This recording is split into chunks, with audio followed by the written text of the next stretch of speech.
শুভেচ্ছা সবাইকে। বাংলাদেশের সাবেক প্রধানমন্ত্রী বঙ্গবন্ধু কন্যা শেখ হাসিনার বিরুদ্ধে বাংলাদেশের আদালতগুলোতে হাজার হাজার মামলা হয়েছে। আন্তর্জাতিক অপরাধ ট্রাইব্যুনালে কিছু মামলা বর্তমানে চলমান রয়েছে।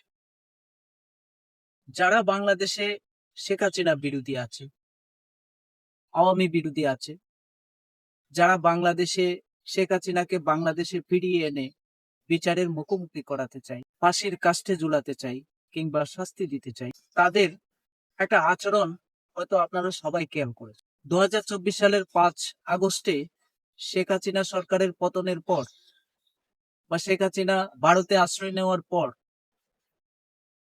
এ পর্যন্ত যখনই শেখ হাসিনার দেশে ফেরার গুজব রটে কিংবা যখনই শেখ হাসিনার প্রত্যাবর্তনের গুজব রটে, তখনই যারা শেখ হাসিনা বিরোধী আছে তারা উঠে পড়ে লেগে যায় শেখ হাসিনার দেশে ফেরা ঠেকানোর জন্য।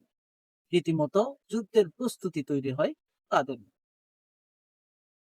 তাহলে যারা শেখ হাসিনাকে বিচারের মুখোমুখি করতে চায়, দেশে ফিরিয়ে এনে ফাঁসির কাষ্ঠে ঝুলাতে চায়, শাস্তি দিতে চায়, তাদের এই আচরণ। প্রিয় দর্শক, আমার মনে হয় শেখ হাসিনা বিরোধীদের এই আচরণে তাদের একটা বিশ্বাসগত দুর্বলতা বের হয়ে আসে।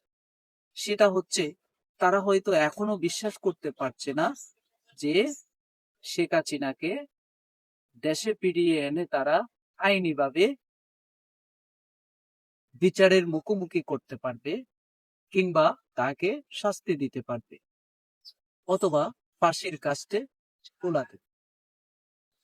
বরং তাদের মনে এমন ধারণা কিংবা এমন বিশ্বাস বদ্ধমূল হয়ে আছে যে শেখ হাসিনা ফিরলে, শেখ হাসিনার প্রত্যাবর্তন হলে উল্টো তারাই চলে যাবে ফাঁসির কাষ্ঠে।